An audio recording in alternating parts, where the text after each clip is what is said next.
बांग्लादेश अपने आर्मी और एयरफोर्स को बेहतर बनाने के लिए नए नए डील्स कर रहा है। आज से कुछ अरसा पहले आप सबको याद हो कि अमेरिका के साथ बांग्लादेश के ताल्लुकात ठीक नहीं थे। अमेरिका चाहता था कि बांग्लादेश के अंदर अपना एक एयर बेस बनाया जाए, यानी अड्डा बनाया जाए, और वो कहते थे कि शेख हसीना को कि आपको चंद दिनों की ही मेहमान हो, आपकी हुकूमत तो गिर जाएगी। रिपोर्ट हमारे पास बांग्लादेश की मीडिया की तरफ से है कि बांग्लादेश को 5 नए एयरक्राफ्ट जो है वो मौसूल हो चुके हैं, यानी बांग्लादेश में आ चुके हैं। ये C-130 के नाम से एयरक्राफ्ट है और ये एयरक्राफ्ट जो है वो बेसिकली कार्गो एयरक्राफ्ट से। आप सबको पता है कि आर्मी का जो भी वेपन्स होते हैं, जो भी इक्विपमेंट होता है, वो जहाजों के जरिए शिफ्टिंग होती है। लेकिन इस दफा जो बांग्लादेश ने अमेरिका से ये प्लेन लिए हैं, ये काफी अच्छे हैं और ये C-130 है, काफी डिमांडिंग है। इसमें काफी कुछ बांग्लादेश अपनी आर्मी का जो है वो एक जगह से दूसरी जगह में शिफ्ट कर सकता है, जिसमें अगर आप देखें तो आप हेलीकॉप्टर तक इसमें शिफ्ट कर सकते हैं, मेडिसिन शिफ्ट कर सकते हैं। रिपोर्ट देखेंगे और आपको बताएंगे कि बांग्लादेश की आर्मी ने अचानक ये प्लान कैसे हासिल किए अमेरिका से। फिर बात करेंगे आपके साथ डिटेल से। দেশ বিমান বাহিনীতে যুক্ত হলো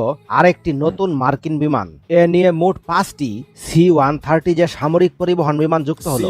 মার্কিন যুক্তরাষ্ট্রের সামরিক সরঞ্জাম উৎপাদনকারী শীর্ষস্থানীয় কোম্পানি লকহিড মার্টিনের তৈরি C-130 যে পরিবহন বিমানটি অত্যাধুনিক অ্যাভিউনিক উন্নত প্রযুক্তি সম্পন্ন মালামাল ও সৈন্য পরিবহন সহ দেশ এবং বিদেশে মানবিক সহায়তা কার্যক্রম এবং জাতিসংঘ শান্তিরক্ষা মিশনে ব্যবহৃত হবে।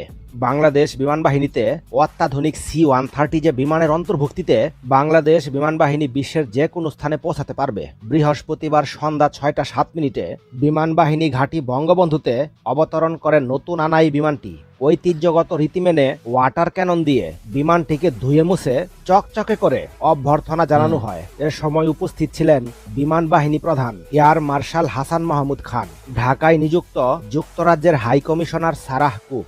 এছাড়াও উপস্থিত ছিলেন সশস্ত্র বাহিনী বিভাগের উচ্চপদস্থ সামরিক কর্মকর্তারা। বাংলাদেশ বিমান বাহিনীর এয়ার কমডোর সৈয়দ ফখরুদ্দিন মাসুদের নেতৃত্বে বিমানটিকে যুক্তরাজ্য থেকে বিমান বাহিনীর নিজস্ব বৈমানিক দ্বারা সফল ফেরি মিশনের মাধ্যমে বাংলাদেশ বিমান বাহিনী ঘাঁটি বঙ্গবন্ধুতে অবতরণ করানো হয়। এর আগে যাত্রাপথে বিমানটি তুরস্কের আন্তালিয়া ও ওমানের মাসকাট বিমানবন্দরে যাত্রাবিরতি করে।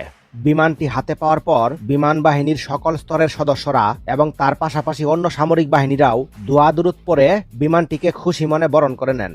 বাংলাদেশ বিমান বাহিনীর আধুনিকায়নের লক্ষ্যে যুক্তরাষ্ট্রের তৈরি 5টি অত্যাধুনিক C-130 যে পরিবহন বিমান যুক্তরাজ্যের রয়্যাল এয়ারফোর্সের সাথে সরাসরি কেনার চুক্তি এবং মার্শাল এরোস্পেস অ্যান্ড ডিফেন্স গ্রুপের সাথে রক্ষণাবেক্ষণ চুক্তির মাধ্যমে বিমান বাহিনীতে সংযোজনের কার্যক্রম চলমান রয়েছে। বাংলাদেশকে তেল মারতে শুরু করেছে যুক্তরাষ্ট্র। এতদিন বাংলাদেশের উপর যুক্তরাষ্ট্রের যে কঠিন বরফ জমা হয়েছিল, এবার তা গলতে শুরু করেছে। বাংলাদেশকে প্রতিরক্ষা সহযোগিতায় সমরাস্ত্র প্রস্তাব দিয়েছে যুক্তরাষ্ট্র। শুধু তাই নয়, আর্থিক সহযোগিতা সহ একাধিক প্রস্তাব দিয়েছে। বিশেষ কতগুলো শর্ত মানলেই বাংলাদেশ পেয়ে যাবে যুক্তরাষ্ট্রের সমরাস্ত্র, এমনকি সামরিক ঘাঁটি। যুক্তরাষ্ট্র বাঘা বাঘা প্রতিনিধি দল নিয়ে হাজির ঢাকায়। বাংলাদেশে মার্কিন ঘাঁটি স্থাপন করে ঘাঁটির সংখ্যা আরো বাড়াতে চায় যুক্তরাষ্ট্র। প্রশান্ত মহাসাগর এবং ভারত মহাসাগর, এই দুইটি মহাসাগরে আধিপত্য বিস্তার করতে বাংলাদেশকে ট্রাম্প কার্ড হিসেবে পাশে চায় যুক্তরাষ্ট্র। অর্থাৎ এই উপমহাদেশে ভারত এবং চীনের মতো শক্তিশালী দেশ হিসেবে গড়ে তুলতে চায় বাংলাদেশকে।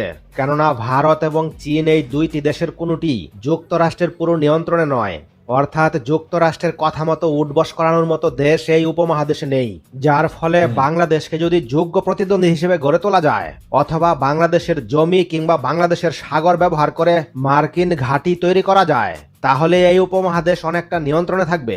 অর্থাৎ যুক্তরাষ্ট্রের রাজনৈতিক প্যানেলে পদ দিতে চায় বাংলাদেশকে। যদিও পাওয়ারফুল হওয়ার জন্য বাংলাদেশের জন্য এটি একটি বড় সুযোগ। যদিও ভারত এবং চীনের সঙ্গে বাংলাদেশের সম্পর্ক নষ্ট হবে, কারণ এই उपमहादेश के नियंत्रण करते बांग्लादेश के ढाली। तो आप लोगों ने रिपोर्ट देखी होगी, आप लोगों को पता चला होगा। देखिए, बांग्लादेश इस टाइम पे बड़ा एक्टिव है और वो किसी के मुल्क के साथ भी नहीं चाहता कि इस टाइम पे उनका साथ लड़ाई हो जाए। रिसेंटली टाइम पे आप लोगों ने देखा था कि म्यांमार चाहता था कि बांग्लादेश के साथ थोड़ा क्लैश किया जाए, लेकिन बांग्लादेश ने ऐसा जवाब दिया कि भाई म्यांमार चुप होके बैठ गया। अब बांग्लादेश जो है वो C-130 के एयरक्राफ्ट उन्होंने लिए हैं। इन एयरक्राफ्ट के बारे में अगर हम बात करें तो ये बांग्लादेश के लिए काफी अच्छी अपॉर्चुनिटी दे सकते हैं उनकी आर्मी के लिए। अब पहले हेलीकॉप्टर आपने शिफ्ट करना था तो पहले उड़ के जाता था, अब इन एयरक्राफ्ट के अंदर आप कितना भी सामान भरो ये खत्म नहीं होगा। मतलब कि ये कि बांग्लादेश ने ऐसे एयरक्राफ्ट खरीदे हैं अमेरिका से जिसमें आप कार्गो लेके जा सकते हो, मेडिसिन का सामान, आर्मी को शिफ्ट करो, आर्मी के व्हीकल को शिफ्ट करो, कुछ भी शिफ्ट कर सकते हो। जैसे कि आपने हॉलीवुड की मूवीज में देखा होगा, बॉलीवुड की मूवीज में देखा होगा, सेम इसी तरीके से बांग्लादेश ने अमेरिका से ली है। लेकिन कुछ अरसा पहले बांग्लादेश के अमेरिका के साथ ताल्लुकात ठीक नहीं थे। अमेरिका चाहता था कि बांग्लादेश अमेरिका को अड्डा दे, लेकिन पहले पाकिस्तान से अड्डा मांगा गया था और पहले पाकिस्तान के ही अड्डे यूज किए गए थे अफगानिस्तान के ऊपर लड़ने के लिए। तो जब पाकिस्तान ने इमरान खान के दौरे हुकूमत में खत्म की, अड्डे खत्म हुए, तो जब दोबारा अड्डे मांगे गए तो इमरान खान ने जब मना किया तो उसकी हुकूमत को गिराया गया। यही चीज वो बांग्लादेश में भी कर रहे थे। तभी तो वो बांग्लादेश को कहते थे कि शेख हसीना तो कुछ दिन की मेहमान है। लेकिन बांग्लादेश में वो दोबारा इलेक्शन जीत के आई और अब जो है वो ना तो इन्होंने अड्डे दिए और ना तो कुछ और किया, लेकिन डील इनकी बड़ी जबरदस्त हुई और ये जो डील है वो काफी कुछ दे सकती है बांग्लादेश को। तो पहले जहां पे अगर कम चीजें जा रही थी तो अब ज्यादा जाएगी एक ही प्लेन के अंदर, और इससे आपका फ्यूल भी बचेगा और इससे आपका टाइम भी वेस्ट नहीं होगा।